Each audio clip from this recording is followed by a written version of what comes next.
दोस्तों, ये वीडियो इस के ड्रामा की सेकंड और लास्ट पार्ट है। इससे पहले की पार्ट की लिंक आपको डिस्क्रिप्शन बॉक्स में मिल जाएंगी। तो ये कहानी आपको कैसी लग रही है और क्या आप इसी तरह की और कहानियां सुनना पसंद करेंगे?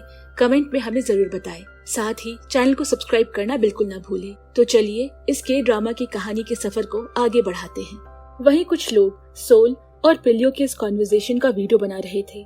इन सारी बातों को सुन और देखकर भी सोल का पिलियो के पास वापस जाने का कोई इरादा नहीं था, इसीलिए वो बिना कुछ कहे वहाँ से चली जाती है। अब रात के वक्त सोल एक बार में बैठकर ड्रिंक कर रही होती है और मिन्हो का कॉल रिसीव नहीं करती, जो लगातार कॉल कर रहा था। लेकिन कुछ देर बाद वो खुद मिन्हो को कॉल करती है, जिसे जियोंग पिक करके कहती है कि वो मिन्हो के साथ डेट पर आई है और ये भी कहती है कि मिन्हो तुम्हें सिर्फ तुम्हारी स्पेशल एबिलिटी की वजह से डेट कर रहा है। सोल को जियोंग की बात सुनकर मिन्हो पर गुस्सा आता है, क्योंकि उसने उन दोनों का सीक्रेट जियोंग को बता दिया। असल में मिन्हो जियोंग की फैमिली के साथ डिनर पर आया था, क्योंकि वो बचपन से उन्हें जानता है। अगले दिन सोल जब ऑफिस आती है तो उसकी फ्रेंड बताती है कि उसकी और पिलियो की वीडियो वायरल हो चुकी है। तभी मिन्हो सुल को मिलने के लिए बुलाता है, क्योंकि उसने भी वीडियो देखा था। लेकिन इससे पहले कि मिन्हो अपने गुस्से का इजहार करता, उससे पहले ही सुल ही मिन्हो पर चिल्लाने लगती है कि तुमने जियोंग को मेरा सीक्रेट कैसे बता दिया। मिन्हो कहता है कि मैंने उसे कुछ नहीं बताया, जिस पर सुल पूछती है तो जियोंग किस सीक्रेट की बात कर रही थी। मिन्हो बिना जवाब दिए वहाँ से चला जाता है, जिसके बाद दोनों काफी समय तक एक दूसरे से बात नहीं करते। लेकिन रात के समय जब मिन्हो सुल को कॉल करता है तो वो उसका फोन नहीं उठाती। अगले दिन दोनों आउटडोर शूटिंग के समय सुल मिन्हो के कॉल मैसेजेस इग्नोर करती है। रात में होटल वापस आते वक्त सुल को उसकी मॉम का कॉल आता है, जो उसे पूछती है कि तुम्हारी और तुम्हारे डैड की फोटो कहाँ है, जो मैंने फ्रेम में लगाई थी। सुल को जिसका कोई आइडिया नहीं। वहीं दूसरी तरफ मिन्हो को ऑफिसर की कॉल आती है कि सुल के पड़ोस में चोरी करते हुए एक चोर पकड़ा गया है, लेकिन वो मिन्हो के बनाए स्केच से बिल्कुल अलग है। मिन्हो ऑफिसर की बात सुनकर सोच में पड़ जाता है कि अगर वो आदमी चोर नहीं था तो फिर कौन था। मिन्हो उस चोर के बारे में सोच ही रहा था कि जियोंग उसे मिलने के लिए बुलाती है। जियोंग मिन्हो से अपना लव कन्फेस करके किस कर देती है। तभी सोल दोनों को किस करते हुए देखकर वहाँ से भागने लगती है, जिसके पीछे मिन्हो जाता है और उसे समझाने की कोशिश करता है। लेकिन सोल कुछ भी सुनना नहीं चाहती। तो मिन्हो कहता है, क्या तुम पिलियो के पास वापस जाना चाहती हो, इसीलिए मेरी बातों को अनसुना कर रही हो?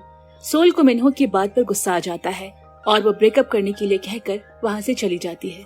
वहीं किस की वजह से मिन्हो की तबीयत खराब होने लगती है। रात काफी हो चुकी थी और सोल अभी तक होटल वापस नहीं आई होती, तो मिन्हो उसी हालत में उसे ढूंढने के लिए निकल जाता है। वो सोल को दूर जंगल में अकेले घूमते हुए देखता है और काली कोट पहना एक आदमी जो कि सोल की तरफ बढ़ रहा था, वो सोल को आवाज देता है, जिससे वो आदमी वहाँ से भाग जाता है। जब मिन्हो सोल को मनाने की कोशिश करता है तो उसकी तबीयत ज्यादा खराब होने लगती है। सोल उसे होटल वापस लेकर आती है। मिन्हो अपनी दवा खाकर आराम कर रहा होता है और सोल उसे पूछती है कि ये दवा किस लिए है। मिन्हो सोल से कहता है कि अगर वो किसी को किस करे तो वो ऐसे ही बीमार हो जाता है। सोल को यकीन नहीं होता कि ऐसी भी कोई बीमारी हो सकती है। सोल मिन्हो से पूछती है कि जब हमने दूसरी बार किस किया था तब तो तुम बिल्कुल ठीक थे। तब मिन्हो उसे बताता है, यही तो तुम्हारी स्पेशल बात है कि जब किस करने के बाद मैं तुम्हारे पास रहता हूँ तो मेरी तबीयत उतनी खराब नहीं होती। और अपनी बात प्रूफ करने के लिए मिन्हो सोल का हाथ पकड़कर उसके कंधे पर सो जाता है। अगले दिन मिन्हो सोल को सोता देख ऑफिसर को कॉल करके काले कोट वाले आदमी के बारे में बताता है और कार मॉडल के साथ उस कार का नंबर भी बताता है, जितना कि उसे याद था। ऑफिसर उसे जल्द इन्फॉर्मेशन निकाल कर देने का वादा करता है। फोन रखने के बाद सोल मिन्हो के पास आती है और उसकी तबीयत के बारे में पूछती है। सोल अभी भी उसकी बातों पर पूरी तरह यकीन नहीं कर पा रही थी। मिन्हो सोल से कहता है कि आज के बाद कभी भी ब्रेकअप की बात मत करना, वरना मैं नाराज हो जाऊंगा, जिस पर सोल हामी भरती है। फिर दोनों साथ में शूट पर जाने के लिए बाहर निकलते हैं, जहां सोल छुप रही होती है ताकि उसे मिन्हो के साथ कोई देख न ले। लेकिन उसका उल्टा होता है, क्योंकि एक तरफ जियोंग तो दूसरी तरफ पिलियो उन दोनों को साथ जाते हुए देख लेते हैं। वही जियोंग सोल और मिन्हो को साथ में देखकर गुस्से से लाल हो जाती है, तो पिलियो उसे अपने साथ ले जाता है, जहां जियोंग रो रो कर कहती है कि मिन्हो की तबीयत बिल्कुल ठीक है, यानी कि सोल सच में उसके लिए सही है। पिलियो भी सोल के लिए ब्रेकफास्ट लेकर आया था, जो देखकर उसे भी बुरा लगता है, क्योंकि सोल अब मिन्हो के साथ है। आगे शूटिंग स्टार्ट होती है जो कंप्लीट होने ही वाली थी कि जियोंग के पैर में चोट लग जाती है, जिसके बाद जियोंग की बॉडी डबल की हेल्प से शूटिंग को कंप्लीट करने का प्लान बनाया जाता है। पर पूरे क्रू में सोल ही होती है जो जियोंग की बॉडी डबल के लिए परफेक्ट थी, इसीलिए सोल तैयार होकर शूटिंग के लिए आ जाती है। सोल व्हाइट गाउन में इतनी खूबसूरत लग रही थी कि मिन्हो अपनी नजर उस पर से हटा ही नहीं पाता, जो पिलियो नोटिस करता है। अब सोल की मदद से शूटिंग कंप्लीट हो जाती है। तभी मिन्हो को दूर से आ रही एम्बुलेंस की आवाज सुनाई देती है। इसके लिए वो सभी को रास्ता क्लियर करने के लिए कहता है और कुछ ही देर में वहां से एम्बुलेंस जाती है, जो देख सभी स्टाफ बातें करते हैं कि क्या मिन्हो के पास कोई स्पेशल पावर है जो उसे एम्बुलेंस का पता चल गया। सोल उनकी बातें सुन रही होती है और उसे पास्ट की कुछ बातें याद आती है, इसीलिए सोल मिन्हो की असली बीमारी का पता लगाने के लिए अपना फोन ऑफ करके एयरपोर्ट पर आ जाती है, जिसे ढूंढने के लिए मिन्हो अपनी पावर का इस्तेमाल करता है और सोल को ढूंढ निकालता है। सोल मिन्हो को अपने सामने देखकर समझ जाती है कि मिन्हो ने उसे सिर्फ आधा सच ही बताया था। अब मिन्हो सोल को पूरी बात बताता है। उसकी पांचों सेंस बहुत सेंसिटिव है। वो छोटी से छोटी चीज देख सकता है और दूर की आवाज सुन भी सकता है। सोल मिन्हो की सच्चाई जानने के बाद उसे खुद से रिलेट कर पा रही थी।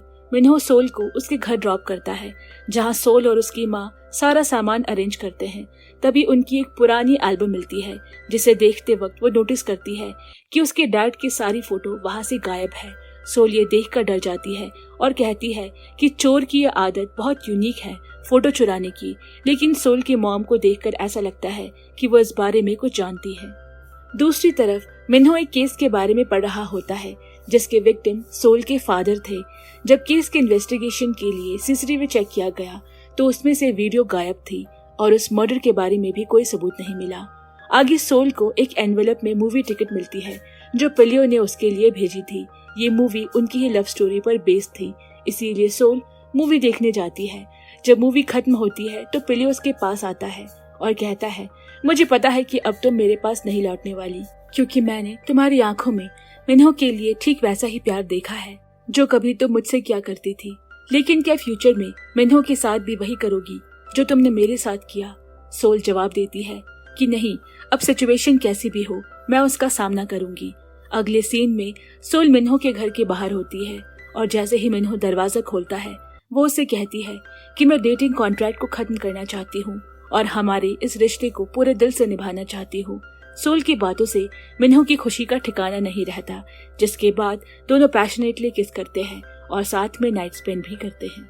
अगले दिन सोल सुबह खुद को मिन्हो के घर में देखकर खुश है और मिन्हो के लिए ब्रेकफास्ट बनाती है। तभी सोल मिन्हो से कॉर्नर में रखे पेंटिंग के बारे में पूछती है तो मिन्हो उसे बताता है कि वो पेंटिंग मैंने और मेरे फर्स्ट लव ने बनाई थी। तभी सोल को मिन्हो के बारे में और जानने की इच्छा होती है, तो वो मिन्हो को उसके ग्लासेस और हेडफोन पहनाकर उसकी एबिलिटी चेक करने के लिए कई सारे सवाल करती है। लेकिन वो जितना भी धीरे बोले, हेडफोन पहनने के बावजूद मिन्हो को उसकी बातें सुनाई देती है और वो उसके सवालों का सही जवाब भी दे सकता है। आगे वो उससे पूछती है कि तुम्हें ये कब पता चला कि तुम्हारे 5 सेंसेस इतने सेंसिटिव है। मिन्हो बताता है कि जब मैं 13 साल का था तो मेरा एक्सीडेंट हुआ था और मैं 1 हफ्ते के लिए कोमा में था। लेकिन जब मैं कोमा से बाहर आया तो मुझे दुनिया की सारी आवाजें एक साथ सुनाई देने लगी। वो बहुत ही पेनफुल था और तभी से मैं अपने उस दर्द के साथ जी रहा हूँ। सोल ठीक वैसा ही महसूस कर रही थी जब उसे उसकी एबिलिटी के बारे में पता चला था। सोल भी अब पहली बार अपने बॉयफ्रेंड से अपने सीक्रेट एबिलिटी के बारे में बातें करके अच्छा महसूस कर रही थी।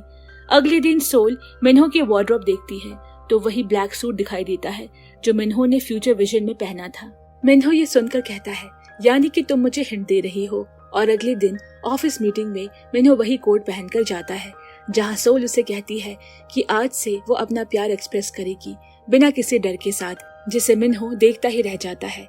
ऑफिस में जियोंग सोल से मिलती है जो कि इन दोनों के रिलेशनशिप से नाराज है और वो सोल से कहती है, मुझे नहीं लगता कि तुम मिन्हो को खुश रख सकती हो क्योंकि तुम्हें उसे उतना प्यार नहीं जितना कि मुझे है। ये सुनते ही सोल गुस्से में आ जाती है और जियोंग को वार्न करती है कि आज के बाद मिन्हो के लिप्स को टच भी मत करना क्योंकि उन पर सिर्फ मेरा हक है। सोल मिन्हो के बारे में सोचकर शर्मा रही होती है। रात के वक्त उसे नींद भी नहीं आती तो वो लैपटॉप के सामने काम करने बैठ जाती है, लेकिन उसमें भी सोल लव प्रोजेक्ट तैयार करती है। अगली सुबह सोल लव प्रोजेक्ट मिन्हो को देती है और बात बात पर अपना प्यार दिखा रही थी। मिन्हो भी सोल के इस बिहेवियर से बहुत खुश होता है और खुद को उसे किस करने से रोक नहीं पाता, बिना इस बात की फिक्र किए कि इससे उसकी तबीयत खराब हो जाएगी। अगले दिन मिन्हो सोल को बताता है कि वो सारा के एग्जीबिशन में जाने वाला है अपने फर्स्ट लव की पेंटिंग को लेकर। यहाँ हमें पता चलता है कि मिन्हो का फर्स्ट लव कोई और नहीं बल्कि सोल ही थी, जिसने बचपन में मिन्हो के साथ एक एड शूट किया था। लेकिन सोल को इस बारे में कुछ भी याद नहीं। मिन्हो एग्जीबिशन में जाता है और सारा से मिलता है। सारा मिन्हो से माफी मांगती है कि वो उससे मिलने हॉस्पिटल नहीं आई क्योंकि वो लोग फॉरेन शिफ्ट हो गए थे। वही ब्लैक कोट वाला आदमी एग्जीबिशन के बाहर सारा की काफी सारी स्केचेस बना रहा होता है। जब मिन्हो सोल से मिलने आता है, उसे एक नेकलेस गिफ्ट करता है। सोल को याद आता है कि सेम वैसा ही नेकलेस उसने फ्यूचर में देखा था। आगे हम देखते हैं कि मिन्हो और सोल साथ पे नाइट स्पेंड करने के लिए एक्साइटेड होकर ऑफिस वही ड्रेस पहनकर जाते हैं जो विजन में सोल ने देखा था, लेकिन उन्हें मौका ही नहीं मिलता। किसी दिन डिनर पार्टी तो किसी दिन मीटिंग की वजह से दोनों साथ में आ ही नहीं पाते। इसीलिए मिन्हो सोल के पीछे उसके साथ डिनर पार्टी तक पहुंच जाता है, जहां सभी staff truth and dare game खेल रहे होते हैं, जिसमें हर बार बॉटल मिन्हो की तरफ रुकता तो स्टाफ लगातार मिन्हो से सवाल पूछते। लेकिन जब भी मिन्हो से उसके फर्स्ट लव के बारे में सवाल किया जाता तो वो ड्रिंक करना प्रेफर करता, जिसकी वजह से मिन्हो ड्रंक हो जाता है और सोल को बाहर आने के लिए मैसेज गलती से ग्रुप चैट में सेंड कर देता है। लेकिन तुरंत ही अपनी गलती को सुधारते हुए वो कहता है कि मैंने अपनी गर्लफ्रेंड को मैसेज भेजा था, जो सुनकर सभी स्टाफ समझ जाते हैं कि मिन्हो की गर्लफ्रेंड उन्हीं की ऑफिस में से है। पार्टी खत्म होने के बाद सोल मिन्हो को घर लेकर जाती है। तभी मिन्हो उसे कहता है कि भले ही मैसेज नशे में किया था, लेकिन मेरी फीलिंग्स बिल्कुल रियल है। और उसके बाद मिन्हो सोल को किस करता है और दोनों किस करते हुए घर आते हैं, जिसके बाद सोल ने जो कुछ भी अपने फ्यूचर विजन में देखा था सब कुछ वैसा ही हो रहा था और दोनों साथ में नाइट स्पेंड करते हैं। अगली सुबह मिन्हो अपने प्यार का इजहार आई लव यू बोलकर करता है और सोल को गुड मॉर्निंग किस देता है, जिसके बाद सोल तुरंत स्टडी रूम में चली जाती है क्योंकि उसे फ्यूचर विजन में मिन्हो हॉस्पिटल में दिखाई देता है, जिसे सोल की वजह से चोट लगी थी। मिन्हो को सोल के बिहेवियर से समझते देर नहीं लगती कि उसने जरूर कोई बुरा विजन देखा होगा। इसीलिए वो सोल को बाहर आने के लिए और अपना विजन शेयर करने के लिए कहता है। सोल जैसे ही बाहर आती है उसे एक कॉल आता है, जिससे सोल को पता चलता है कि उसकी माँ सारा के बॉयफ्रेंड का एक्सीडेंट हो गया है। इसीलिए वो जल्दी से हॉस्पिटल पहुँचती है। वही मिन्हो सारा से फोन पर बात कर रहा था। तभी सारा उसे कहती है कि शायद मैं मर्डरर को जानती हूँ, क्योंकि एक्सीडेंट से पहले उसने मुझे मेरे बॉयफ्रेंड की कई सारी फोटो भेजी थी। मिन्हो भी समझ जाता है कि सारा किसकी बात कर रही है, इसीलिए वो सोल को भी इस बारे में बताना चाहता है, लेकिन सारा उसे मना कर देती है, ये कहते हुए कि मैं अपनी बेटी को वो सारी भयानक बातें वापस याद नहीं दिलाना चाहती। अगले दिन कार एडवर्टाइजमेंट ऑन एयर होने वाला था, इसीलिए जियोंग भी कंपनी आती है और पिलियो के साथ ड्रिंक करके सेलिब्रेट करती है, क्योंकि दोनों ही एक दूसरे की फीलिंग को समझते हैं। वहीं दूसरी तरफ सारा अपने बॉयफ्रेंड से मिलने हॉस्पिटल आती है।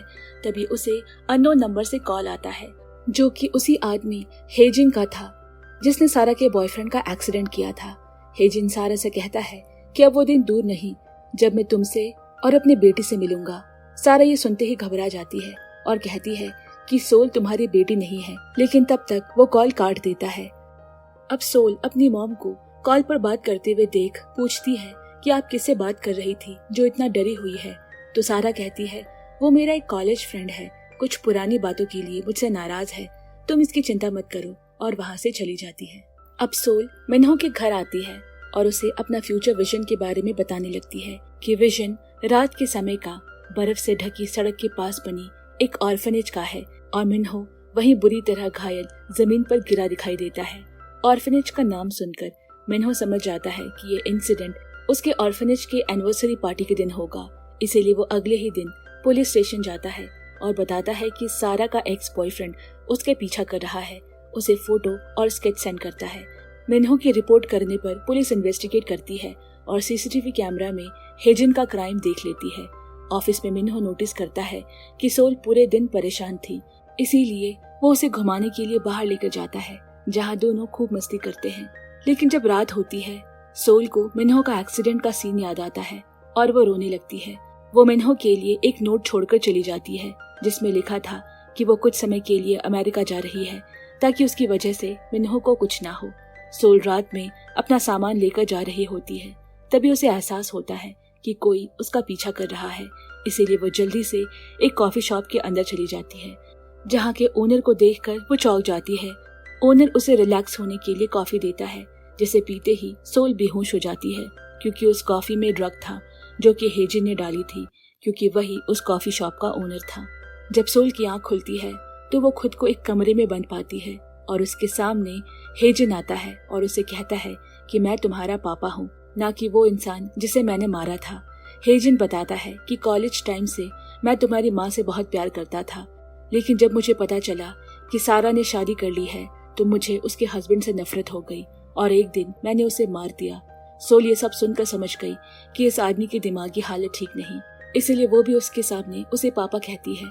जिसके बाद हेजिन छुपकर सोल पर नजर रखता है और जैसे ही सोल को मौका मिलता है वो भागने में कामयाब हो जाती है, जिसके पीछे हेजिन भी जाता है। वहीं दूसरी तरफ मिन्हो सोल को ढूंढते हुए ऑर्फनेज जाता है, जहाँ उसे पता चलता है कि आज ही उसके ऑर्फनेज की एनिवर्सरी पार्टी है। तो मिन्हो सोल को ढूंढने के लिए बाहर निकलता है। उधर सोल भागकर जंगल से होते हुए बर्फ से जमी नदी पर पहुंच जाती है, जिसके पीछे हेजिन था। लेकिन तभी बर्फ टूटती है और सोल पानी के अंदर चली जाती है, लेकिन मिन्हो समय पर पहुंचकर सोल को बाहर निकाल लेता है और उसे सीपीआर देने लगता है। तभी हेजिन आकर मिन्हो पर चाकू से वार करता है, जिसकी वजह से मिन्हो भी बेहोश हो जाता है। लेकिन मिन्हो ने पहले ही पुलिस को इन्फॉर्म कर दिया था, जो समय पर पहुंचकर हेजिन को अरेस्ट कर लेते हैं और मिन्हो को तुरंत हॉस्पिटल में एडमिट कराया जाता है। सोल अपनी मॉम से पूछती है कि आपने आज तक मुझसे यह सच क्यों छुपाया, क्योंकि जब सोल बर्फ में गिरी थी तो उसे अपने अतीत की सारी बातें याद आ जाती है, जब वह छोटी थी और नई नई ऑर्फनेज के पास शिफ्ट हुई थी। लेकिन अकेला होने की वजह से वो घर से भागकर पार्क में रो रही थी। तब मिन्हो उसे दोस्ती करता है और उसे घर तक छोड़ता है और तभी से मिन्हो सोल के घर का हिस्सा बन जाता है और अपना काफी समय सोल के पेरेंट्स के साथ भी बिताता है। एक दिन जब मिन्हो सोल के घर आता है तो उसकी नजर जमीन पर पड़ी सोल के डैड पर पड़ती है। जैसे ही वो उनकी तरफ बढ़ता है, हेजिन मिन्हो पर अटैक करने आता है। तब मिन्हो सोल को अपने साथ लेकर भागता है और उस दिन भी ब्लड मून नाइट था। मिन्हो सोल को बचाने के लिए उसे दूसरी तरफ छोड़कर हेजिन को अपने पीछे लगा लेता है और उसी दौरान सोल पानी में गिर जाती है, जिसे मिन्हो आज की तरह पानी से बाहर निकालता है और सीपीआर देता है। जैसे ही मिन्हो और सोल के लिप्स टच होते हैं, कुछ मैजिकल मोमेंट क्रिएट होता है और मिन्हो वहीं बेहोश हो जाती है। यहीं से दोनों को पावर मिलती है। अब प्रेजेंट में डॉक्टर सोल को बताते हैं कि मिन्हो की सर्जरी सक्सेसफुल रही।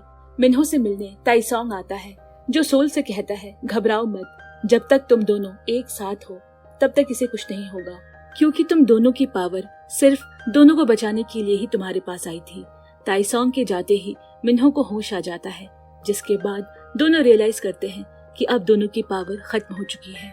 मिन्हो और सोल अपने फेवरेट प्लेस पर बिना किसी फ्यूचर टेंशन के जाते हैं और बातें कर रहे होते हैं। तभी मिन्हो की नजर पिलियो के लिखे लेटर पर जाती है, जो सोल के नाम थी। पिलियो लिखता है कि मैं अभी भी तुम्हें भूल नहीं पाया हूँ, लेकिन तुम्हारे लिए खुश हूँ, इसीलिए तुम हमेशा हंसती रहना।